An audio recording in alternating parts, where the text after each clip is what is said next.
Hi guys, and welcome back to another episode of Rebuilding Stockport. Today we're on the profile of John Gray, and there is a very good reason for that. Firstly, I just want to say how thankful I am that everyone's sort of come back to the series. I was worried that taking a couple of days off could literally kill the momentum, but it does not appear to have done that, so thank you all of you guys that have jumped back into the series and are looking forward to seeing where we take this in the new year. But yeah, John Gray. So the reason I'm showing you is because firstly, isn't he lovely? Isn't he brilliant? Definitely the best central defender we've ever had at the club, and he's still only 20. Decent amount of room to improve his potential. I think he's definitely got championship level potential, as is evidenced by the fact that he's wanted by a decent chunk of championship clubs, some of which have put bids in this window. We've been dealing with a lot of that. Now, we haven't lost any players, but there have been some close calls on this one. Firstly, John Gray. Pompey put in a bid of just under £1 million for John Gray. £1 million.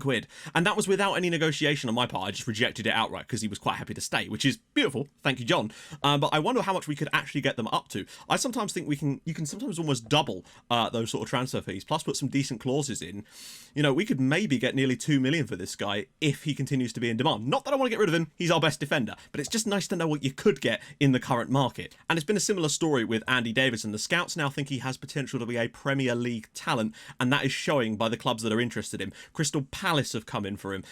Only bids of like $250,000 at the moment because of his age and the fact that they think they can get away with it. But I did have to persuade him to stay. However, I was able to persuade him to stay on the grounds that we could hopefully win promotion to the Championship next season. So we've basically got Andy Davidson for another year and a half. Pretty much nailed down, which is good. And I have extended his contract, so it's now with an extension clause through to 2024. So we've got some job stability on Andy Davidson, and hopefully we can do that and keep him at the club even longer. Because if this guy's got Premier League talent, I want him here. Similar story with Okoro. Palace came in for him as well. Only £68,000 bid.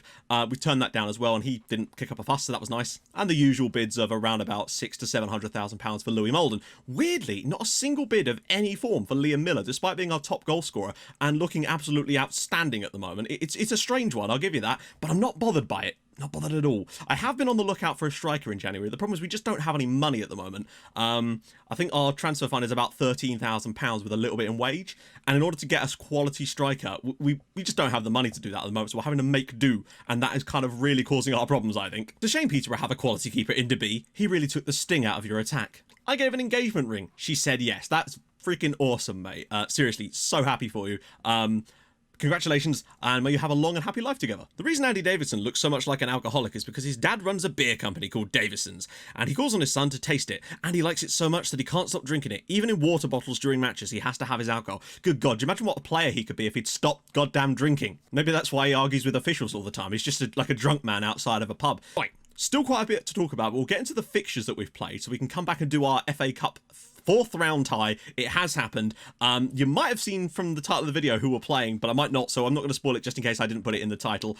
Let's get into the games. So off the back of the result against Southend, we went straight out there against Wrexham, put in another really solid performances across the pitch. Liam Miller hat-trick from open play. He stepped up to the plate when it was needed. Che Tilt was great. Bruno Bridges provided 2 assists in this game as well. He's trying to fight his way back into my good graces, and he is doing so with this. A comfortable result over a team in the National League, to be fair. Puts us in the 4th round, where we drew Fulham at Craven Cottage. Oh, I couldn't have asked for a more fun tie to try out today. That's going to be awesome. So that's today's live com. Unfortunately, next up against Walsall, we were, again, fantastic. The chances created, Nerfville was a monster in this match. 3 chances created himself, some key passes. John Okoro with the key pass machine out there.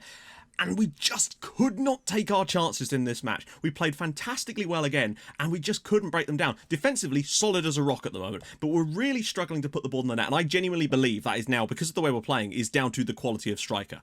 The chances are falling to strikers who just don't have the quality that the rest of the team have, and that's why the deep line forward thing works so well, because the chances weren't falling to our slightly subpar strikers, whereas now they are, and we can't put them in the back of the net. But it does make me think that we're literally only a striker away from having a really solid setup here, and I'm still waiting to hear what you guys think about the position, because again, I'm recording this a little bit ahead, so hopefully I'll know about that soon for the next recording session. Next up, it was away at Crewe. This was a tough one because Crewe play a 4-3-3, and I've never really figured out how to stop that. Narrow defense sort of works, but it just seems that this is why I went away from playing it last year, because it did feel like there was something a bit off, and this year it seems to have a similar thing. A bit of an issue. Tom Howcroft scored for Crewe. They just overload, unfortunately. Liam Miller did at least equalise for us in this game. Che Tilt put in a solid performance again. Bridges was actually man of the match in this one, to show you how well he's coming on. Poole was great too. We still probably deserved it based on the pure amount of chances created, but again, it just wasn't to be, and another draw. We are clutching at draws lately. Next up in the EFL Trophy, we had an absolutely ridiculous match against Shrewsbury. They had 3 shots on target and they all went in. The first one was the most annoying because it was a ball played over the top. Our goalkeeper, the goalkeeper should win this battle 99.99 times out of 100, because he's practically next to the ball and then the guy's flying in from miles away and the keeper just sort of stands there instead of being a sweeper and just picking up the ball and just allows him to score. And it's very frustrating because I think we were definitely the better side on the night again, and I'm knocked out after 3 shots on target. It's a shame, but it happens. Gribben and Matt Casey with the goals in this game.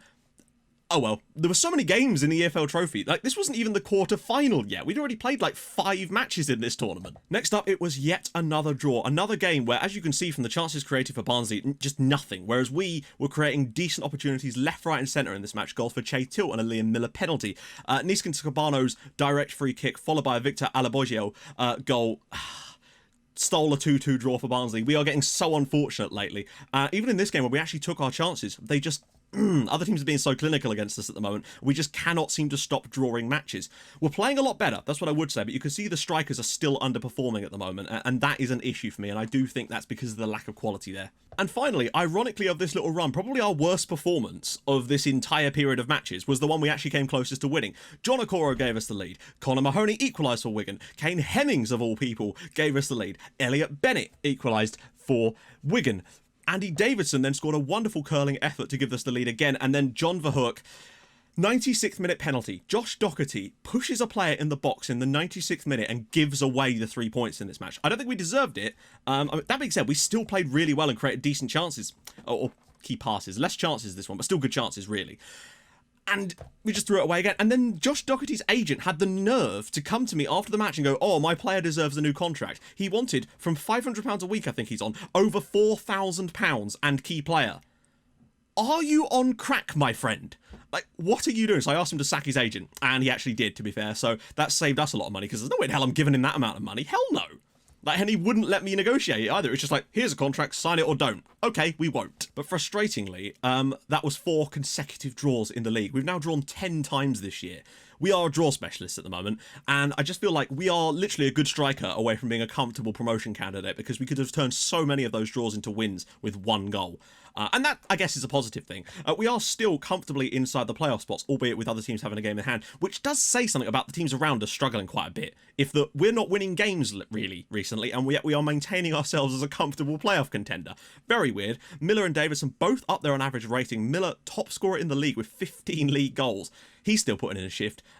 We don't have the most draws in the league, but we're getting there at the moment. We do need to turn some of these into wins, but not today. Today is about the FA Cup. I have made a couple of quick signings. This one is Jordi Bellersluis. I looked at him in the summer, and I decided against him, but he was still available, and my scout said he had 5-star potential. Signed him up to a really cheap contract, and yeah. Oh well, a mistake was made. I also brought in this guy. This is Tommy Rooney. He's coming for free from Warren Point Town. Not great with the heading and whatnot, but I brought him in purely because he was free. We could get him on a very cheap deal, and the high potential of it was there. So I just figured, signing some of these Irish lads, you can make money on them somewhere down the line. Why not give it a crack? Also, Scott Duxbury has left the club now and signed for Chester. It's a shame to see Scotty Duxbury and his marching brass club band leave, but it was just one of those things that had to happen for us to progress.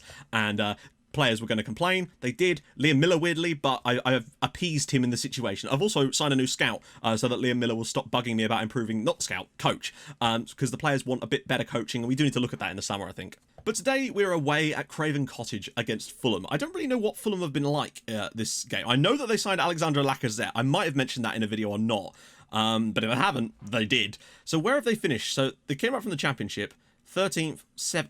Wow, they came 9th last season. Sergio Conceição is their manager at the moment. Captain is Rasmus Nissen Christensen. Dominic Livakovic. Key player is Dennis Mann, and John Hinchcliffe is their hot prospect. So maybe Lacazette isn't there anymore. We're literally just going to go out here and give it our best. Unfortunately, players aren't super fit at the moment, so we'll have to sort of flip this around and just see what happens. Tilt on the left is not happening, is it? Oh, Christ. Well, I mean, it has to be Shadipo, doesn't it, really? I don't know why we'd want to play Shay Tilt there. Miller's picked up a slight knock, which is a pain. Gribben's also carrying a slight knock, which is a pain. Okoro or Che Tilt. I still think I'm prepared to continue with Che Tilt at the moment.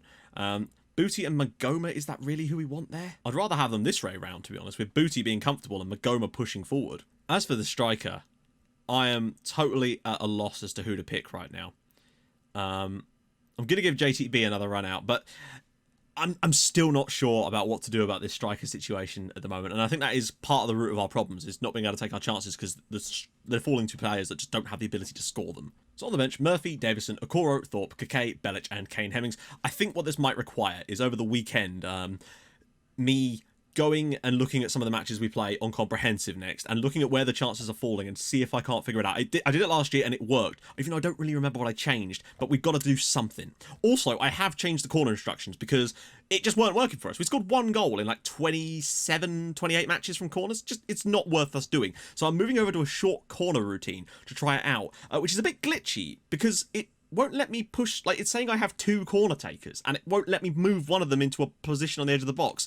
So I don't really know what to do about that because it means Kane Hemmings or whoever the striker is just doesn't exist according to the corner setup thing. So that's a bit weird. So their bench, Marek Rodak actually does play for Fulham in real life, and they've got Alfie Mawson in there too, and Zambo. So 4 out of the like 18 players actually do play for Fulham.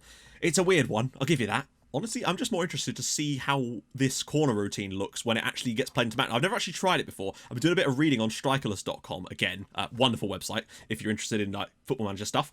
So I'll be interested to see what it actually looks like because I've not recreated it exactly because, again, my screen is all glitchy. Those wide playmakers could cause us some issues, I've sensed. Seri, lots of space out wide. Oh, what a ball that is for Aaron's got to block it. Lacazette puts it round the post. Okay. And, oh, Doherty's been skinned. Lacazette, Seri, Fisher, and that's 1-0. Victor Fisher, 8 minutes in. Fulham are absolutely ripping us apart. But I guess that shows you the difference between Premier League and League One quality, you know? A team that are struggling in League One at the moment too. Aaron's absolutely destroys Doherty here. Good clearance, actually. But it comes back and Seri just drops it off of Fisher. 1 touch inside, bang. And, yeah. Nothing Molden will do about that. I might actually turn it off of that and go to getting stuck in a little bit more. Just, you know, let's try and actually have a play at them. Have a go. Over the top, Lacazette. He's a bit wide here. He probably won't be able to... That's a good save from Louis Molden. You know what? I'm actually tempted to go shoot on sight. Just to get a few shots. And we've got a few players with a decent long shot on them. Every time I think we're about to get a chance, we end up losing the ball. And now Solanke's hit the post. Right, go on, Che. I've already decided now that we're going to be a bit more direct with this. Because it just isn't happening for us. We're not going to distribute to centre-backs at all, and we are going to play more direct, because that's just where the ball is at the moment. Aaron's. It'd be nice just to get to half-time at 1-0. Oh, no. Oh, deflected through to Dominic Solanke. It's the deflections. It's just when Fulham are involved, there are deflections. 2-0 to Fulham. They've dominated us in this game. We've only had 1 shot, and it was a free kick. I just wanted to get to half-time, and we kind of nearly did. The deflection carries it all the way through to Solanke, and Molden beating it as near post. Ah, dear. I'm not having players on 4.5s continuing to play in this team. No. I'm going to bring on Andy Davidson and bring Booty back in there just to try and shake things up a little bit. I just want to see us have a corner. Fulham are just a much better team than us. Zika over the top. Lacazette in behind now. Can Molden keep him out? No, he can't. Lacazette showing that extra quality that, yeah, we are dunzos in this game. But they're a Premier League team. What do we expect here? We've not been able to insert ourselves in any way. And maybe we should have started a bit more defensively, but I don't really know how to set this team up to be defensive, to be honest. We are going to have to look at that when we get promoted eventually. My assistant reckons skip the long passing. I mean, when do they ever listen? We're not getting enough shots. I'm going to turn it off of shoot on sight, because clearly we're not actually doing it. Be nice to see us carve out one opportunity here at Craven Cottage. We're going to get some money for this game. That's the most important thing, because the money's starting to get a bit of a problem for us at the moment. Doherty. Shadipo. Miller would have made a difference for us tonight, I sense. Davidson. Shadipo's in. Can he square it? Thorpe! Yes! Chris Thorpe scores at Craven Cottage. There we go. His 8th goal of the season. He scored a goal. It's finally happened. Chris Thorpe, lovely work there from Mide Shadipo. Drops it into Magoma. Andy Davison. This is a sensational pass into the channel. That's what he brings. Lovely ball across. Thorpe gets across his man, and we've got to go back at Craven Cottage. 3-1 is a respectable scoreline against a Premier League team, to be honest, but maybe there's more. I think this game's about to be over here. Nice defending again. And that should do it. I mean, the result, a 3-1 defeat, isn't the worst result in this match. The fact that we scored a goal at all is surprising. It was always going to be a difficult one. It's nice to see Chris Thorpe actually pop up with a goal and do something. I don't think him playing as a pressing forward is the ideal role. As an advanced forward, perhaps it's something we could try him in. I really don't know with the striker situation at the moment, but at least we scored a goal. So in the games that matter, Peterborough won, Crewe beat Barnsley, which helps us. Walsall did win, but Bolton lost. So that is quite nice. We're actually now still 4 points above the playoff zone, which is kind of where we need to be. Falling away now from the chances of catching someone like Peterborough. If we could just string some results together now and start to find some consistency, I'm sure we can get ourselves a playoff spot. If we just get a couple of wins, sort out the striker situation, I think we can go on a good run. We've still got 16 games left. So I'm thinking a double live com for next episode, so you can sort of see us a bit more against Ipswich Town and MK Dons. So a tough game and a slightly easier game. In between there, though, Bristol Rovers away and Bristol Rovers at home and Mansfield away. Those are both games that I feel like we can win. Whether we will or not is a different matter. I think if we can actually pick up a win, or even 2 from those games, or just 4 points just to keep us plugging away, then Ipswich should be a very interesting one to take points, hopefully, off a team around us. Anyway, if you have enjoyed this episode, drop a like on the video. The results aren't looking great, I grant you, but I'm hoping we can come up with something over this period of matches. And I think for the next period, after that, I'm going to go to comprehensive and really take a deep dive into this tactic again. Anyway, if you've enjoyed it, drop a like on the video. That would be awesome. And if you are new to the channel, subscribe. That'd be cool as well. And I'll see you guys in the next episode for a double live com where hopefully we can just keep clawing our way towards the playoffs. That's just where we need to finish this year. Playoffs. That's my target. We will get it. I'll see you guys soon. Thank you so much for watching. Bye-bye.